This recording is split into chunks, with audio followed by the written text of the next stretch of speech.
Alright, quick hello. This is an original Tales First story and I won't over-explain. Let's start. "We'll pay you nothing," my mom said to my 14-year-old. "You really thought you'd get money? How pathetic!" My sister laughed in her face. After making her work at their restaurant for weeks, promising a salary, I didn't shout. I did this. The next morning, they called me in a panic. When I opened the front door, I expected noise. Not loud party noise. Not teenagers have taken over the living room noise. Just the regular soundtrack of a 14-year-old existing, a half-playing video, a snack bag crinkling, the faint tapping of thumbs on a phone. Instead, I got silence. The kind that doesn't feel peaceful. The kind that makes you stop with your keys still in your hand because your body notices something before your brain can politely catch up. Molly was sitting on the couch, facing the wall like the wall had something important to say. She wasn't scrolling. She wasn't watching anything. She wasn't even pretending to do homework. And her phone, her actual limb at this point, was nowhere in sight. Her shoulders were pulled tight, like she'd been trying to hold herself together using pure willpower.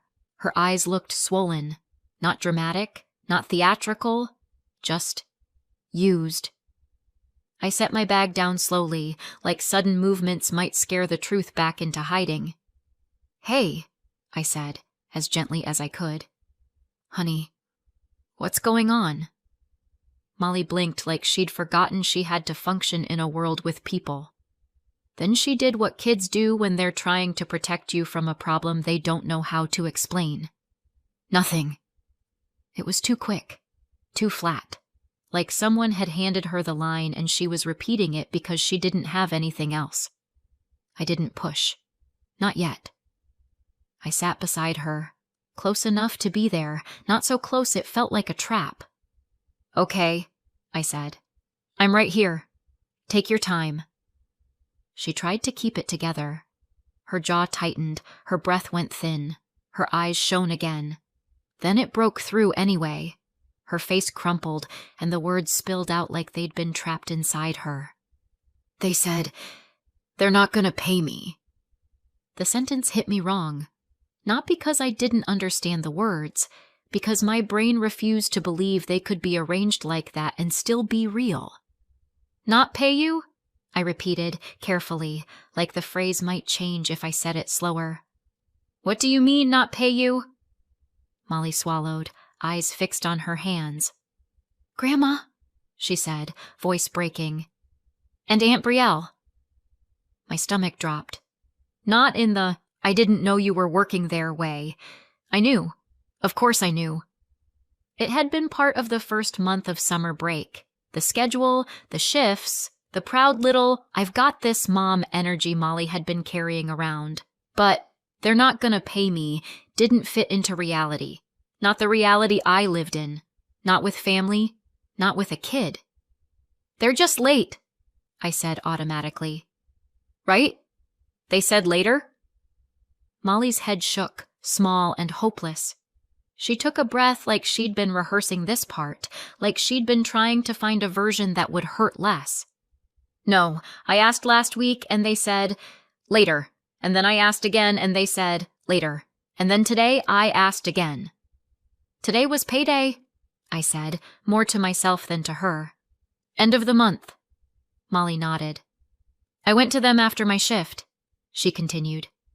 "I just asked that if they had time. Like, if they could pay me." She said it in the tone of someone who had tried very hard to do it the right way. Polite. Calm. Not demanding. Just normal. "And then?" Molly's mouth tightened. Her eyes filled again. "Grandma laughed," she said. I felt something inside my chest go cold. "She laughed," Molly repeated, like she still couldn't believe it either. "And she said, 'We'll pay you nothing.'" My throat tightened so fast it was like my body was trying to stop me from speaking, like it knew what was coming. "And Brielle was there," Molly added. "And she said, 'You really thought we'd pay you? How pathetic. The words landed like slaps, not just because they were cruel, but because they were casual, like it was fun, like Molly's hope had been a joke they were waiting to tell. Molly stared at her hands again. "They said I was family," she whispered, "that I was just helping." "But you worked there full-time for a month." "Yes, I know, but she said that family doesn't get paid for helping." Her voice wobbled. The humiliation was eating her alive. "And then," she said, quieter, "they said my work wasn't even good." That part was the worst. Not the money, not even the stealing, the dismantling, the way they took something she'd been proud of and made it feel embarrassing. I could feel my pulse in my ears. I could feel my hands wanting to do something, slam a table, throw a plate, call someone, and let all the anger out. But I didn't want Molly to see me explode. She'd already been laughed at. She didn't need chaos on top of it. So I forced my voice to stay steady. "Did they say anything else?" Molly hesitated, like she didn't want to repeat it, like saying it would make it true all over again. "They said we didn't have a written contract," she said. "Like, that meant I was stupid for thinking they'd pay me." My mouth went dry. There are moments when you learn something about the people who raised you that you wish you could unlearn, like finding out a childhood photo is fake, like realizing a familiar voice is capable of saying things you thought only strangers could say. I picked up my phone. "Okay," I said, voice still calm. "I'm going to call Grandma." Molly's eyes snapped up. Fear flashed there. "Mom, I'm not yelling," I promised, even though my whole body wanted to become a siren. "I just need to hear it from her." I hit call. It rang twice. Mom answered like nothing had happened, like she hadn't just taken a child's labor and turned it into a punchline. "Hello?" "Mom," I said carefully. "Molly says you told her you won't pay her." A pause. A tiny, almost amused one. "Oh," Mom said. "She told you." My stomach turned. "So it's true," I said. "Yes," Mom replied, like she was discussing the weather. "We're not paying her." I stared at the wall across from me, the same wall Molly had been staring at when I came in, and I understood why she'd looked like she'd been hollowed out. "But you promised her," I said, voice tightening. "You told her she'd be paid." Mom made a sound, something between a scoff and a laugh. "That was obviously a joke," she said. "She's family. She was helping." "She was working," I said. "Full shifts. For weeks." "And?" Mom replied. "She got experience. She should be grateful." I felt Molly shift beside me, like the words were physically pushing her down. "And honestly," Mom added, with the casual cruelty of someone who has never been told no in her life, "her work wasn't even good. If we were paying for that, we wouldn't have hired her."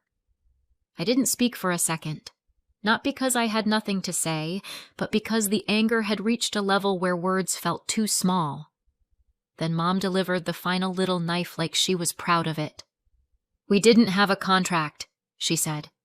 "So what exactly do you think you can do?" Molly made a sound that wasn't quite a sob and wasn't quite a breath. That sound did something to me. It didn't make me louder. It made me still. I ended the call. I turned to Molly. Her face was blotchy. Her eyes were wide. She looked like she wanted to disappear into the couch cushions and never come out. I pulled her into me. She shook. She cried. Not dramatic crying, the kind where you try to stop and you can't because your body is leaking the shock out of you. I held her tight. "I'm so sorry," I whispered into her hair. "I'm so sorry they did that to you." Molly sniffed. I thought I did something wrong." "No," I said, firm. "You did your job. You did exactly what you were supposed to do. They did something wrong." She hiccuped again. "They laughed at me," she whispered. "I know," I said. I know. And you didn't deserve that. Not for 1 second. I didn't shout. I didn't call them back. I didn't pace the room like a storm. I kept my voice steady because Molly needed steady. But inside me, something had clicked into place. Soon, I would do something that made them regret everything. And the next morning, my mom would call me in a panic. People like to imagine situations like this come out of nowhere. Like a normal family just suddenly wakes up one day and decides, as a fun activity, to steal from a child. But when I looked back, really looked back, it didn't feel random. It felt like the final scene in a story that had been playing since I was small. I was 3 years younger than my sister Brielle, which might not sound like much. But in my house, it meant everything. Brielle was the sun, and me? I was furniture. Decorative, useful, quiet. When we were kids, Brielle would pick an interest, and the entire household would rearrange itself around it like it was a royal decree. Dance lessons, a new sport, some club she joined because it sounded impressive, a hobby she suddenly decided was her passion. Mom and Dad would throw themselves into it with the energy of people launching a rocket. They'd drive her to practice, pay for private lessons, buy the special equipment, sit in the front row, clap like she'd just cured something. And me? I clapped too. That was my role. I was the supporting cast, the one who smiled, the one who did chores because Brielle was too busy. She has practice, Mom would say, as if practice was a medical condition. Just help out. Your sister has so much on her plate, Dad would add, as if the plate was full of diamonds. So I helped out. I washed dishes, folded laundry, took care of the little things so Brielle could keep being important. And here's the part that messes with you. They weren't always cruel about it. They didn't have to be. They just treated Brielle like her life mattered more, like her dreams were family dreams, like her wants were the household's oxygen. By the time we were adults, the dynamic didn't disappear. It matured. Like a fine wine, if the wine is favoritism and it tastes like resentment. Brielle married, had 2 kids, Mason and Harper, around the same age Molly is now. And I watched something weird happen. The favoritism became a family heirloom. Mom and Dad would talk about Mason and Harper like they were tiny celebrities. They worried about their future. They set money aside. They spoke about them with this soft, glowing pride. Meanwhile, when Molly came up, the conversation shifted. Not mean, exactly. More like instructional. Molly needs to learn work ethic, Mom would say, as if my child had been born lazy and needed a lecture to survive. It's good for her to work hard, Dad would say, like joy was suspicious and should be kept under control. Love was not poured on Molly the way it was poured on Brielle's kids. Love was rationed, approval was conditional, lectures were free.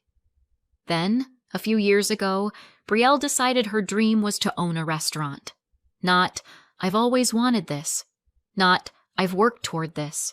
More like, one day she woke up and announced it like she was revealing her destiny, and Mom and Dad acted like this had always been the plan. This is Brielle's dream, Mom said, misty-eyed. She's always wanted this, Dad agreed, even though I was fairly certain Brielle's biggest dream 2 years earlier had been not having to wait in line for brunch. But once they decided it was her dream, it became sacred. Mom and Dad threw themselves into that restaurant the way they threw themselves into every Brielle project, except this time there was money involved. I didn't know the details. I just knew they were always there, always helping, always talking like they were part of it. Like it wasn't Brielle's restaurant. It was the family's crown. And then came the pressure. Over the last year, it got worse. They started pushing me to support the dream, which in my family is code for give Brielle something. Money, time, labor, silence. Mom would bring it up like she was discussing something obvious. You should invest, she'd say. Dad would add, calm and disappointed, it's family. I told them no.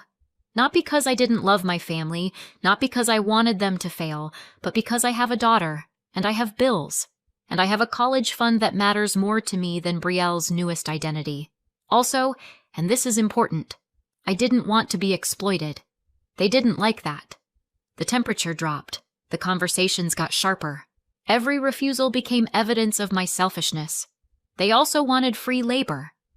"Just come help on weekends," Mom would say, breezy. "It's a startup." I went once. One time.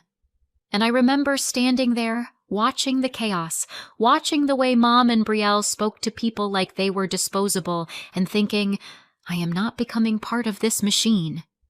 So I stopped going. And then, one day, Molly came home glowing.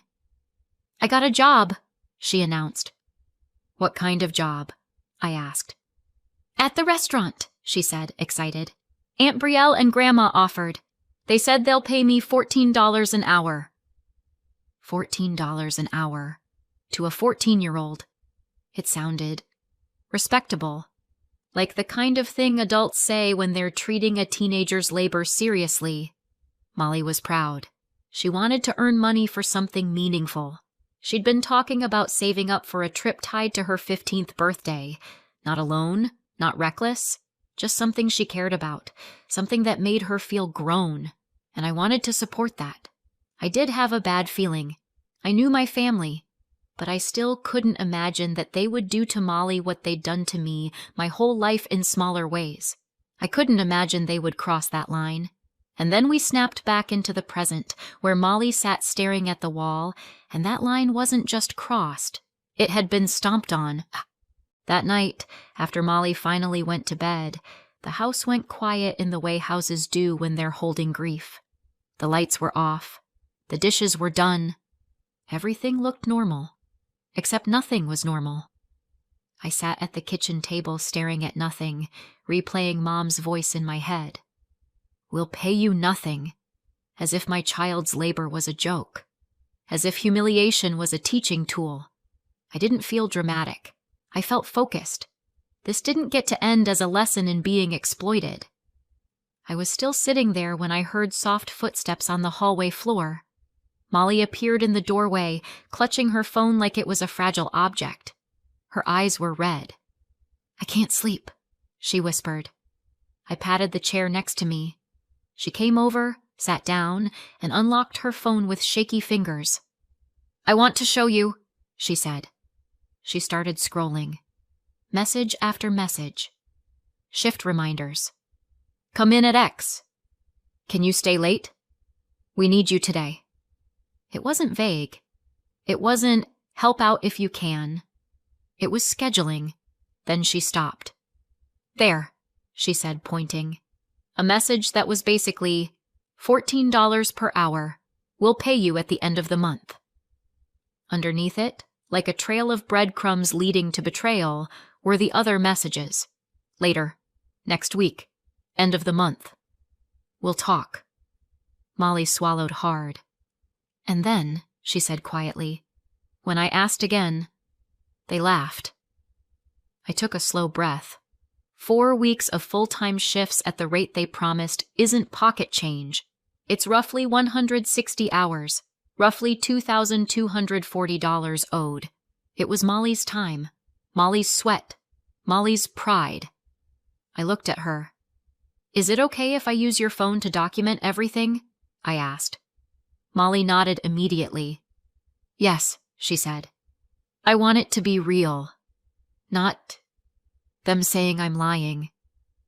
That broke my heart a second time. I hugged her, just for a moment, then guided her back toward her room. "Try to sleep," I said. "I'm right here." I waited until Molly finally fell asleep, face turned to the wall, lashes still stuck together from crying.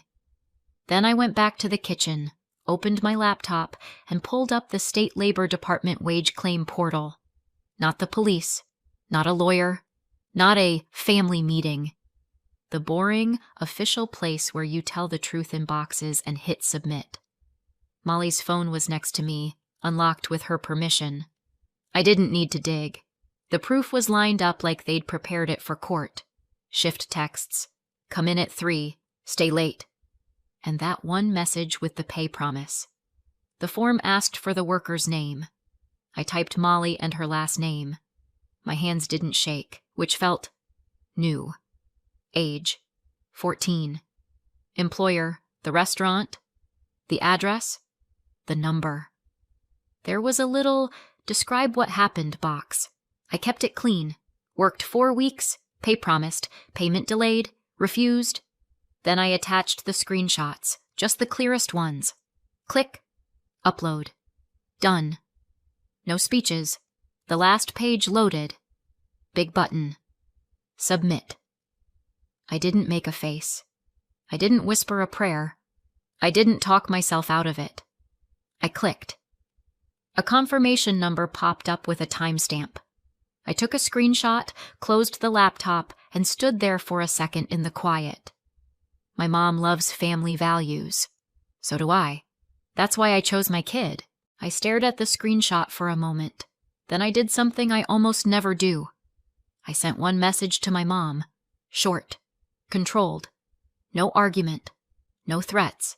Just filed. Documented. Official. Then I went to bed. I didn't sleep much. I slept just enough to be woken by my phone ringing like it had a job. Mom's name lit up the screen. I answered. Her voice had changed overnight. Less smug. More urgent. Tessa, she said, and she sounded like she'd swallowed something sharp. Did you file that claim? Yes, I said. A beat of silence. Then a breath that came out too hard. Why would you do that? She snapped. I could hear her trying to hold it together. She wasn't calling to understand. She was calling to undo. You need to withdraw it, she said. Right now. Molly needs to be paid, I replied. Mom made a small offended sound. Like I'd just suggested something outrageous. Like paying people was a strange new trend. This is family, she said, voice tight. You don't do this to family. I let that sit for half a second. Then family shouldn't do this to Molly, I said. Her tone went warmer, the way it gets when she's about to offer a reasonable solution that benefits her. Let's handle it privately, she said. We'll talk. We'll sort it out. You don't need to involve anyone. You mean I don't need witnesses, I said, and my voice stayed calm. Tessa, she warned. No, I said. Her warmth vanished. Fine, she said, clipped. We'll talk later. I'm not scheduling basic decency, I said. No. The line went quiet. Not peaceful quiet. The kind of quiet that means she's already planning her next move. And she did. The next afternoon, the doorbell rang. I opened the door and there they were, Mom and Brielle, standing like they'd come to collect something. Mom had that tight smile she uses when she wants to look like the reasonable one in a story she's about to rewrite. We need to talk, she said, stepping forward like my porch belonged to her. We already did, I replied. You told Molly you'd pay her nothing. Brielle let out a laugh, sharp and delighted. You actually filed. I can't believe you. Mom's eyes flicked past me, like she was checking who might be watching. Lower your voice, she murmured. People don't need to hear this. I smiled once, without humor. Molly heard it. Mom's smile twitched. She went straight to guilt. How could you file against your own family? She demanded. Brielle crossed her arms. Seriously, Tessa, this is embarrassing. Mom lifted her chin. It's a family business. And Molly is family, I said. That's exactly the point, Mom shot back. She was helping. Brielle leaned in, lips curling. And she begged for experience. You're acting like she was in a coal mine. I stared at her. She was promised pay. Mom waved her hand like I'd brought up something childish. Don't be dramatic, Brielle chimed in, breezy and cruel. Also, she wasn't even that good. Mom pounced on that, relieved to have an excuse. Exactly. If we were paying, we wouldn't have— Stop, I said, and it came out quieter than I expected. Not soft, just final. For a second, both of them blinked like they weren't used to being interrupted. Then Mom's face hardened. If you post anything, she said, we'll sue you. Brielle's eyes brightened, like threats were her love language. Say the wrong thing and we'll make your life miserable. I nodded once. Noted. Mom pivoted fast. Threat didn't land, so now it was bargaining. We'll give her something, she said. Not the full amount, but something. Brielle added, impatient. Just take the complaint back, today, and we'll transfer it. It was so practiced it almost sounded like a special offer. I looked at them, my mom and my sister, standing on my porch, trying to negotiate my child's dignity like it was a coupon. No, I said. Mom's smile fell apart. Brielle's laugh died in her throat. No? Mom repeated, like the word didn't belong to her. The complaint stays, I said. The proof stays. The boundary stays. Mom stared at me, and for a second I saw it. Real confusion, like she couldn't understand why her old rules weren't working. Brielle's face tightened. You're really going to ruin us! I held the doorframe, steady. You did this! They stood there another second, as if waiting for me to fold. I didn't. Mom turned first, stiff with rage. Brielle followed, muttering under her breath. And as they walked away, I felt it in my bones. This wasn't over. For some reason, I still woke up thinking the worst part was already behind us. That was my first mistake. I made coffee, checked my phone out of habit, and saw my mom's name sitting at the top of my screen, tagged in a post like we were celebrating someone's birthday. My stomach dropped before I even opened it. The photo was of the restaurant. Bright, polished, were respectable lighting. The caption was long enough to be a sermon. I skimmed the first line and felt heat climb my neck. She didn't mention wages. She didn't mention promises. She didn't mention laughing. She wrote it like this was a heartbreaking family tragedy where she was the victim and I was the villain with a clipboard. Then I saw the sentence that was already being copied into the comments like it was a headline. She demanded over $2,000 from her own family. $2,000. That's how she wrote it. Like Molly had walked in waving a crown and a list of demands. I scrolled. The comments weren't about my mom's choices. They were about my daughter. Entitled, Ungrateful. Kids today. One woman wrote, My father would have taught her a lesson, as if we were voting on how to punish a child for expecting fairness. I stared at the screen until the letters blurred. Then I heard footsteps behind me. Molly stood in the doorway in her socks, hair still messy, phone in her hand. She didn't look angry. She looked scared. Mom, she said, quiet. Did I mess up?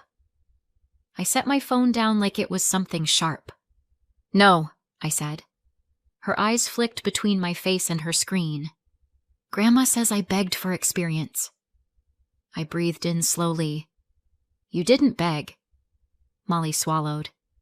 People are calling me things. I pulled out the chair next to me. Come here. She sat, shoulders tight, like she was bracing for punishment. I leaned in so she couldn't miss my face. You worked, I said. You asked to be paid. That's not wrong. But what if— No, I said again, sharper this time, and immediately softened it. No, they did something wrong, so now they're trying to make you feel wrong for noticing. Molly blinked fast. So, what do we do? I picked up my phone again and opened the post. I didn't write a speech. I didn't write a poem. I didn't write what I wanted to write. I wrote what would survive daylight. A few lines, a timeline, no adjectives, no insults, just facts. I attached 2 screenshots, one scheduling her like staff, one stating the pay. Then the complaint confirmation number, ugly and official. At the end, one line. Molly is 14. I hit post. Then I put my phone face down and stood up to stir the eggs like I was a woman who had not just declared war at breakfast. Molly watched me like she expected lightning to strike. "Are you okay?" she asked. "I'm fine," I said. "I'm just annoyed." "Annoyed?" "Yes," I said, flipping an egg with more force than necessary. "I hate paperwork. They made me do paperwork." That got a tiny sound out of her, almost a laugh, almost a breath. By afternoon, the messages started. Not public ones, private ones. The kind that start with, "Hi, I don't want to get involved, but..." Most were relatives.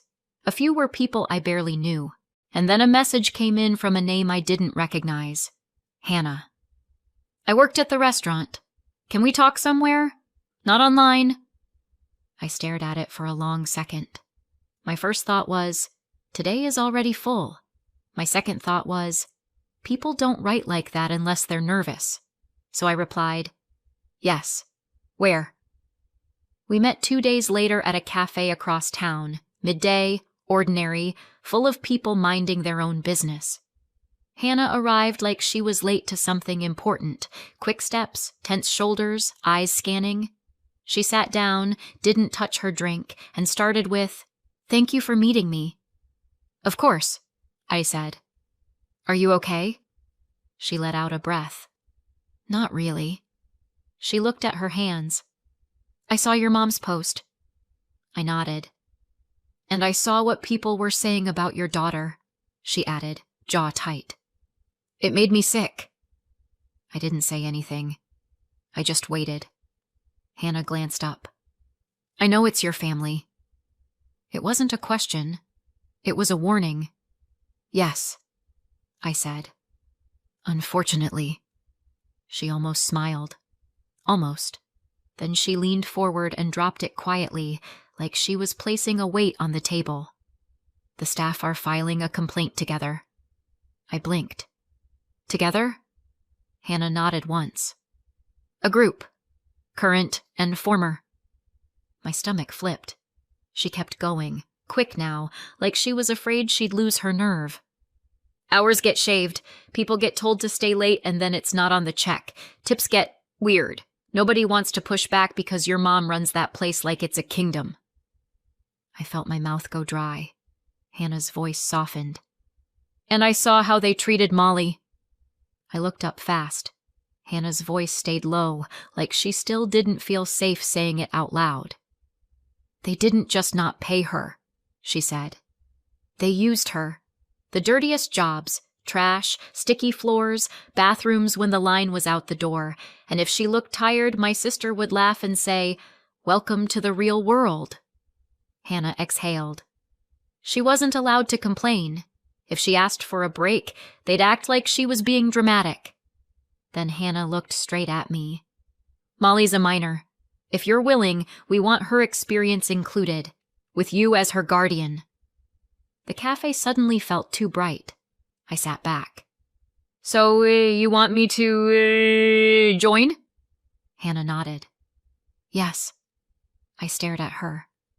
"That's a lot." "I know," she said quietly.